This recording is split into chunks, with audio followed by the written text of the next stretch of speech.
So, step 2.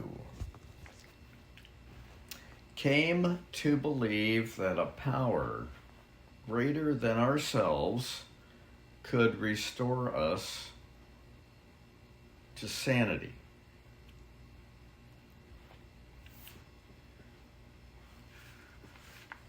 The moment they read step 2, most AA newcomers are confronted with a dilemma, sometimes a serious one.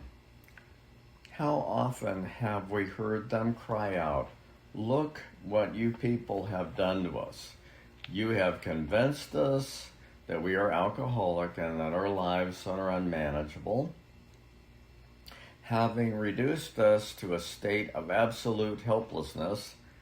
You now declare that none but the higher power can remove our obsession." Some of us won't believe in God, others can't, and still others who do believe that God exists have no faith whatsoever He will perform that miracle. Some people just think that God is sitting in heaven on a throne and not playing a part in humans' existence. Whereas we come to find out that God is there every moment, all of every day, of every time, and has been forever. Okay, so back to this.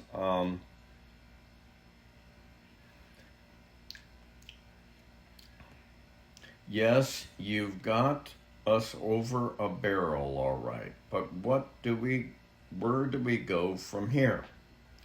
Let's look first at the case of the one who says he won't believe, the belligerent one. He is in a state of mind which can be described only as savage. His whole philosophy of life, in which he so glorified, is threatened. It's bad enough, he thinks, to admit alcohol has him down for keeps, but now, still smarting from that admission, he is faced with something really impossible.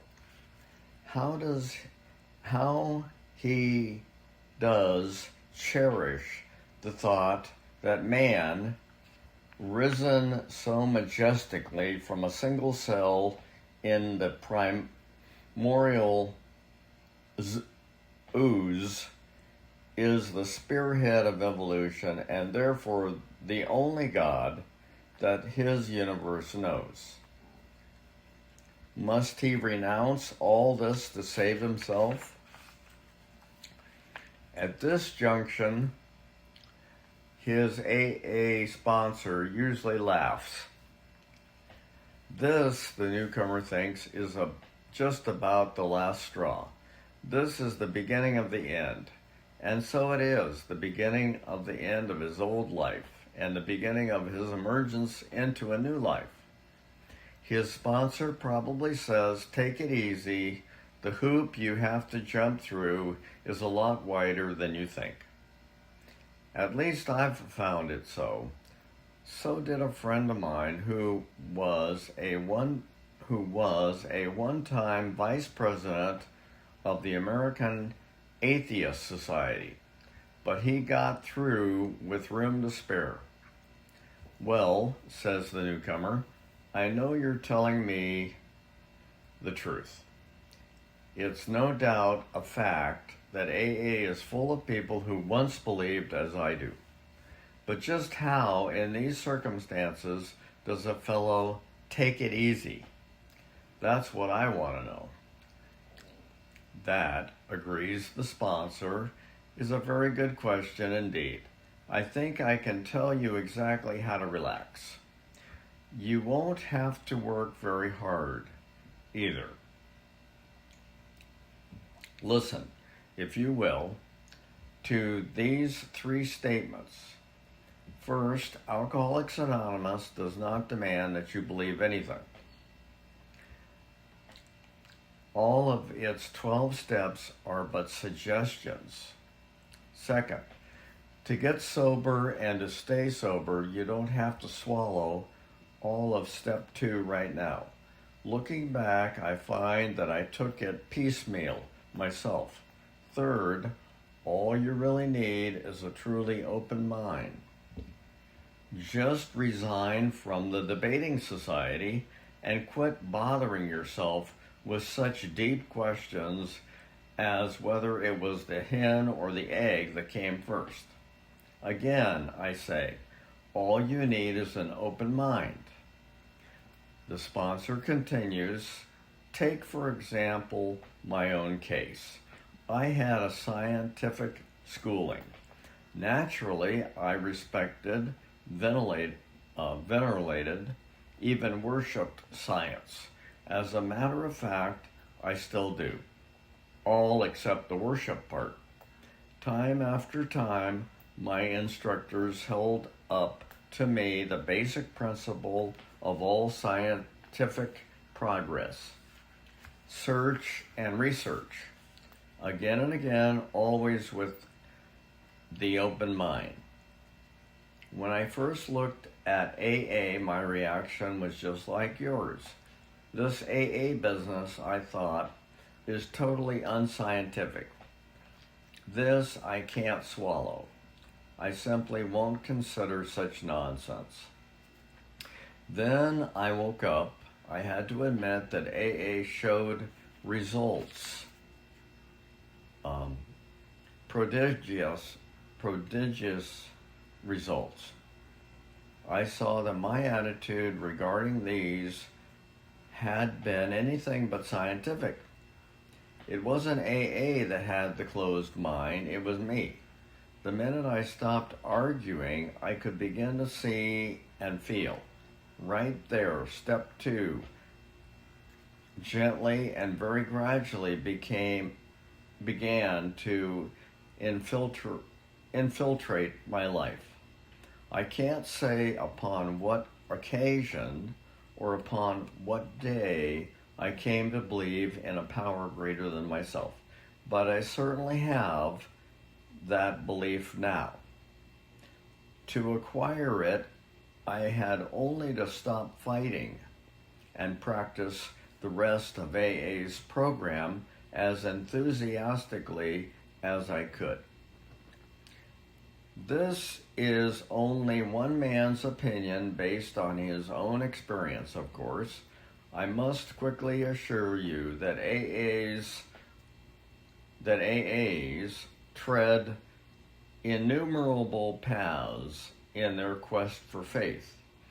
If you don't care for the one I've suggested, you'll be sure to discover one that suits if only you look and listen.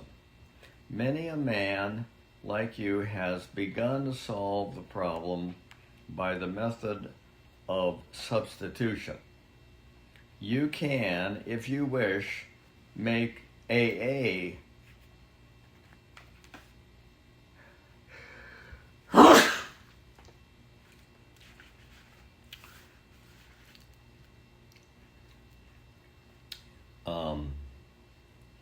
let's see here. You can, if you wish, make AA itself your higher power. Here's a very large group of people who have solved their alcohol problem. In this respect, they are certainly a power greater than you, who have not even come close. You who have not even come close to the solution. Surely you can have faith in them. Even this minimum of faith will be enough. You will find many members who have crossed the threshold this way.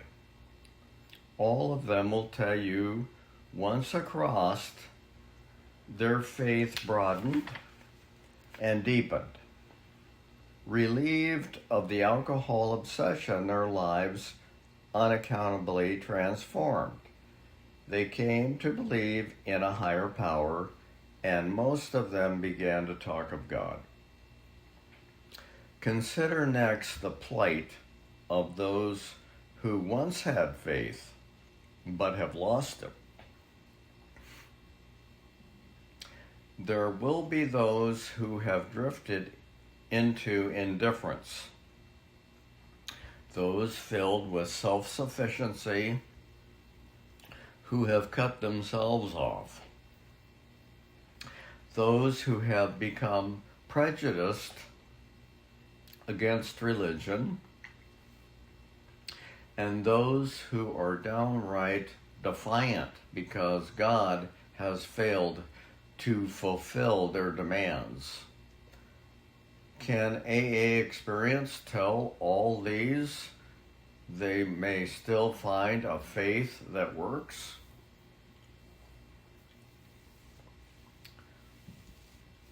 Sometimes AA comes harder to those who have lost or rejected faith than to those who never had any faith at all. For they think they have tried faith and found it wanting. They have tried the way of faith and the way of no faith. Since both ways have proved bitterly disappointing, they have concluded that there is no place whatever for them to go.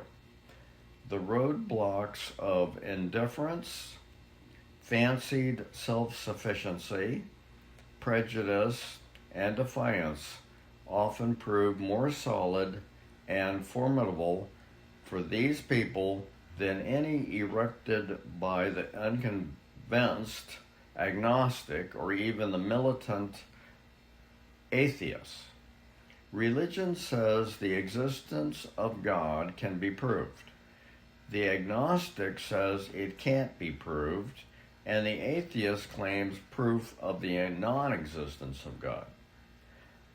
Obviously, the dilemma of the wanderer from faith is that of profound confusion. He thinks himself lost to the comfort of any conviction at all. He cannot attain in even a small degree the assurance of the believer, the agnostic, or the atheist. He is the bewildered one. Any number of AAs can say to the drifter, yes, we were diverted from our childhood faith too. The overconfidence of youth was too much for us. Of course, we were glad that good home and religious training had given us certain values. We were still sure that we ought to be fairly honest, tolerant, and just, and that we ought to be ambitious and hardworking. We became convinced that such simple rules of fair play and decency would be enough. As material success, founded upon no more than these ordinary attributes, began to come to us, we felt we were winning at the game of life. This was exhilarating and it made us happy. Why should we be bothered with theological abstractions and religious duties, or with the state of our souls here and hereafter? The here and now was good enough for us. The will to win would carry us through. But then alcohol began to have its way with us. Finally, when all of our scorecards read 0, and we saw that one more strike would put us out of the game forever, we had to look for our lost faith. It was in AA that we rediscovered it, and so can you. Now we come to another kind of problem. The intellectually self-sufficient man or woman. To these, many AAs can say, yes, we were like you, far too smart for our own good. We love to have people call us precocious. We used our education to blow ourselves up into prideful balloons. Though we were careful to hide this from others, Secretly, we felt we could float above the rest of the folks on our brain power alone. Scientific progress told us there was nothing man couldn't do. Knowledge was all powerful. Intellect could conquer nature. Since we were brighter than most folks, so we thought, the spoils of victory would be ours for the thinking. The God of intellect displaced the God of our fathers. But again, John Barleycorn had other ideas. We who had won so handsomely in a walk turned into all-time losers. We saw that we had to reconsider or die. We found many in AA who once thought as we did. They helped us to get down to our right size. By their example, they showed us that humility and intellect could be compatible, providing we placed humility first. When we began to do that, we received the gift of faith, a faith that works. This faith is for you too. Another crowd of AAs said we were plumb disgusted with religion and all its works. The Bible, we said, was full of nonsense. We could cite it chapter and verse, and we couldn't see the Beatitudes for the begots. In spots, it morally was impossibly good. In others, it seemed impossibly bad. But it was the morality of the religionists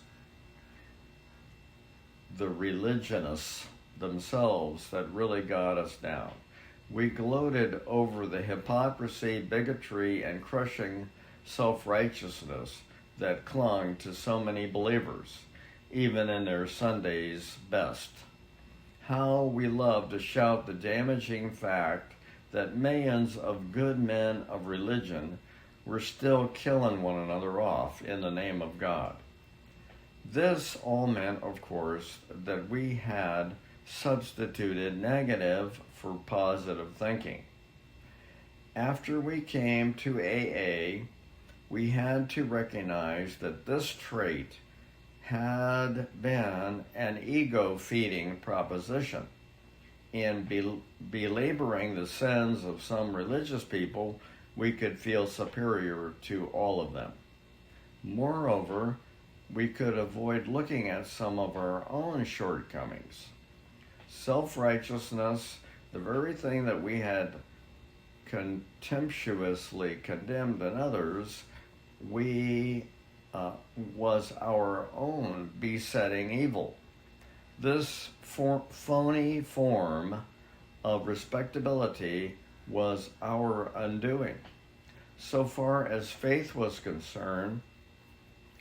But finally, driven to AA, we learned better.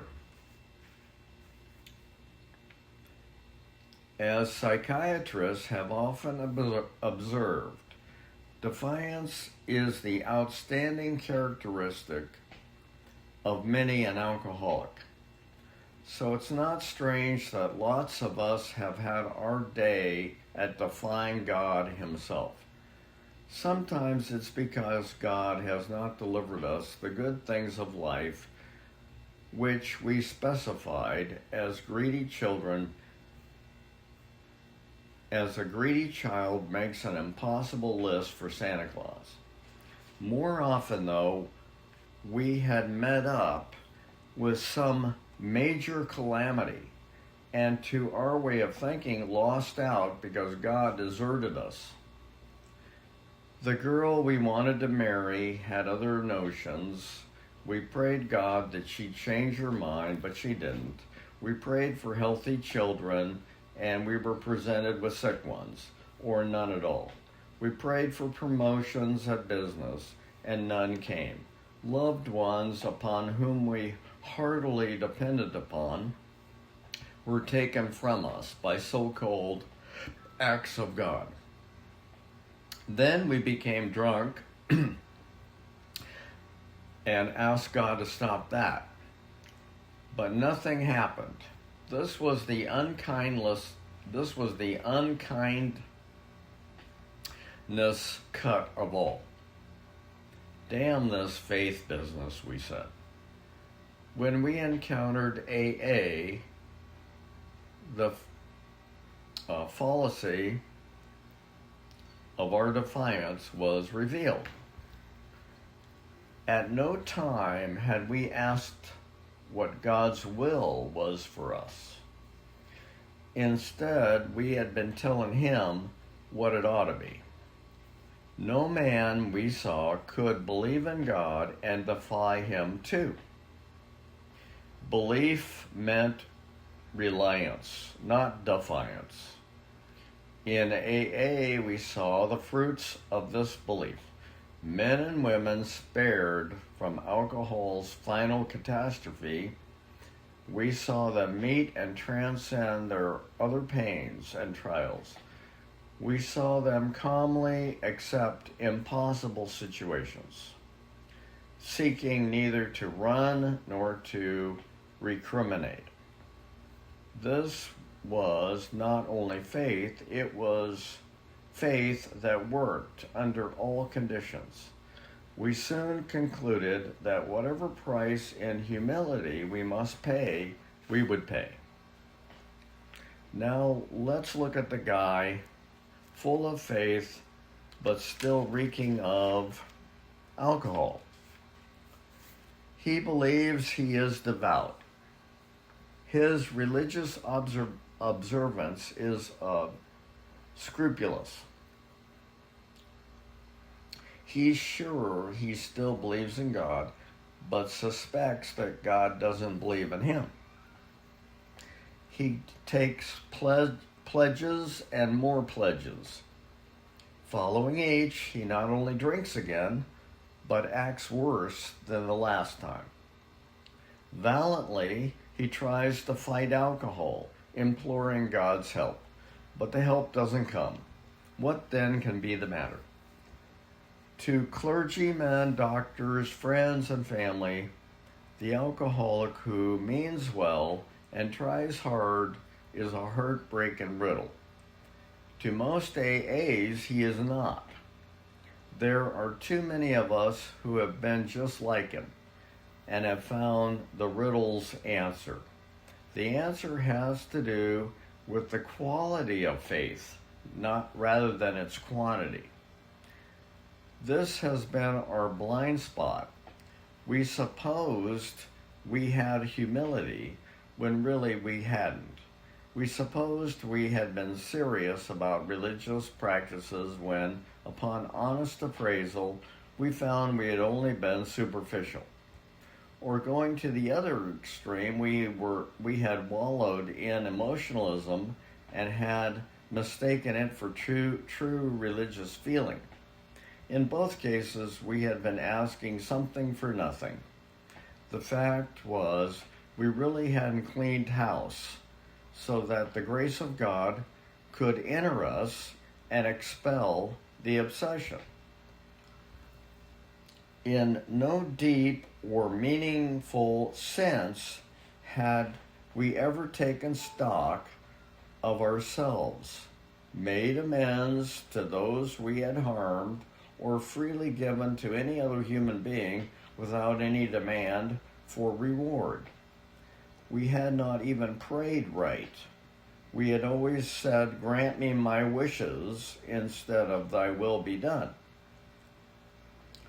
The love of God and man we understood not at all. Therefore, we remained self-deceived and so incapable of receiving enough grace to restore us to sanity. Few indeed are the practicing alcoholics who have any idea how irrational they are, or seeing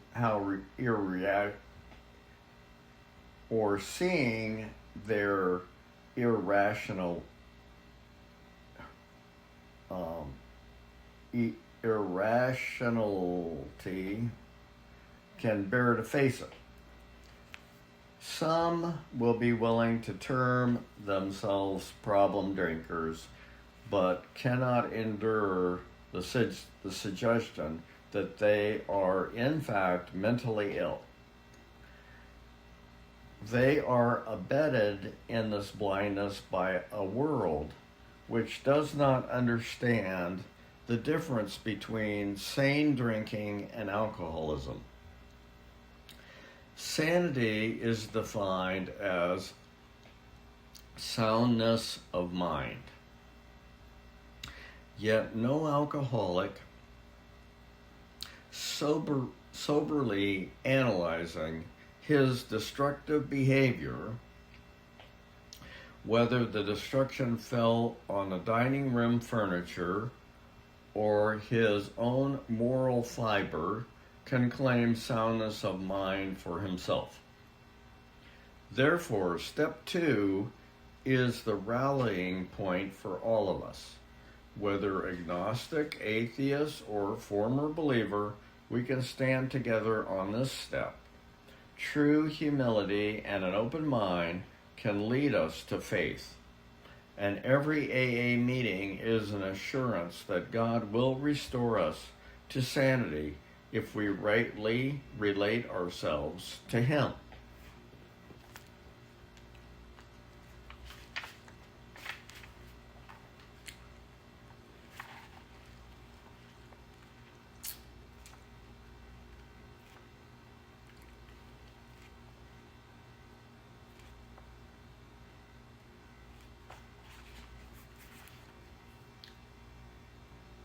So did you get anything out of that? Quality, not quantity. Quality, not quantity. Right, right. So in other words, praying, give me more faith. Give me more faith. You know? Should be, thank you for the faith you've given me, and help me develop the quality that I need to make it work, you know. And believing that soundness of mind is sanity, you know. So if I'm going crazy in my head, I'm insane. I'm practicing insanity. What other things are good in that chapter? The different levels that people believe in God, you know, agnostic, atheist, and former believers, and people that think that they're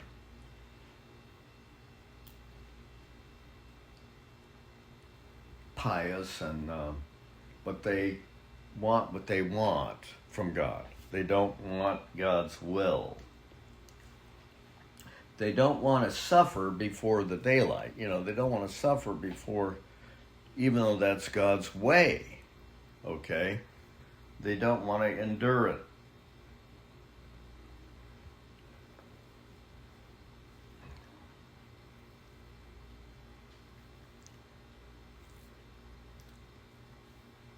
They would rather have things handed to them rather than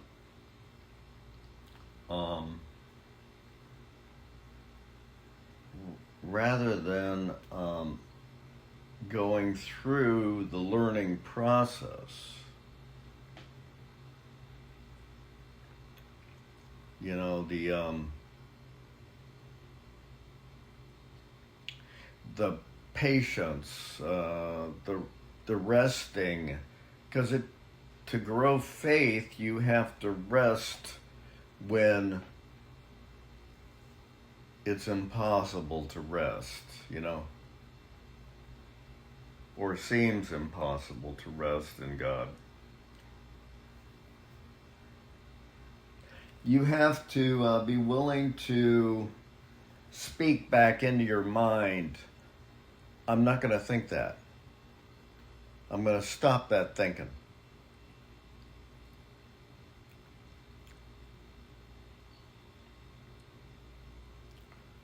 That's what I got out of that reading.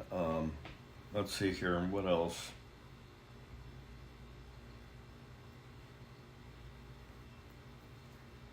Let me read the step one more time.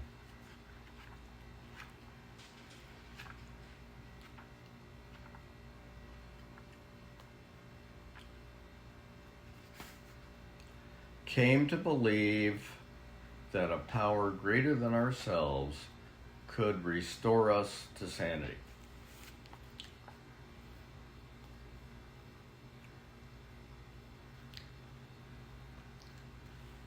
So, another thing that says to me is I have to trust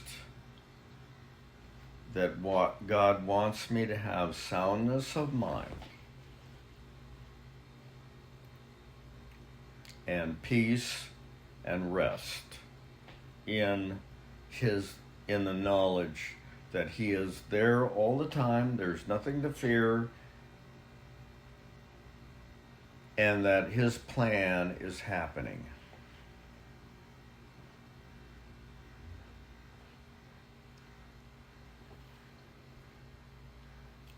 And those are hard. Aren't those about the hardest thing? No. Yeah.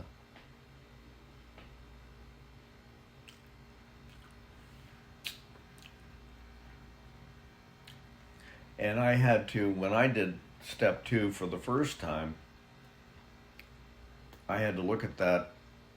I had to look at stop demanding things from God.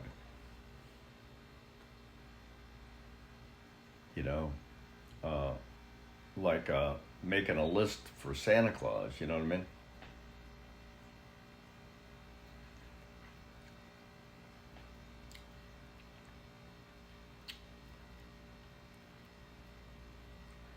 And part of that is saying with your life, saying inside yourself, if only this would happen, everything would be okay. You don't want to ever think those thoughts, because those thoughts are an endless loop,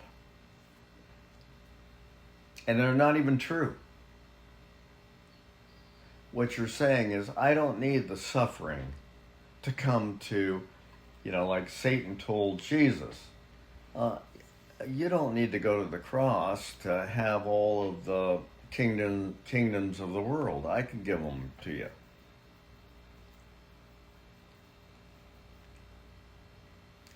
In other words, you don't have to purify heaven by your blood.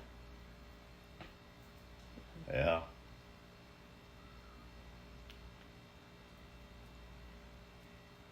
Yeah.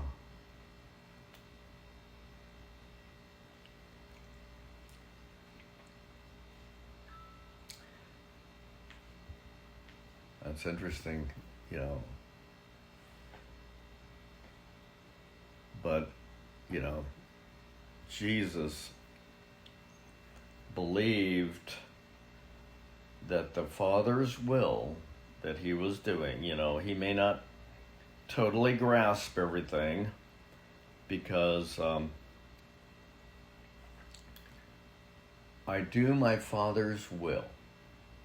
And what He tells me, I tell you.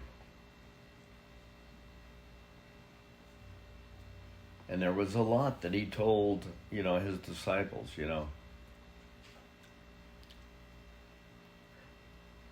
But there was a lot he wasn't able to tell them, But He even told Peter how Peter was gonna die. He was, He told them a lot, you know.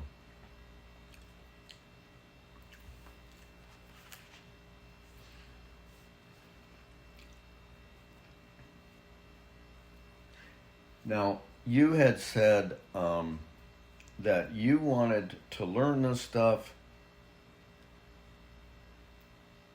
like somebody teaching a child, like somebody teaching a, you know, real simple and easy to understand. See, do you think we're doing that? Yeah. Okay. All right. Okay.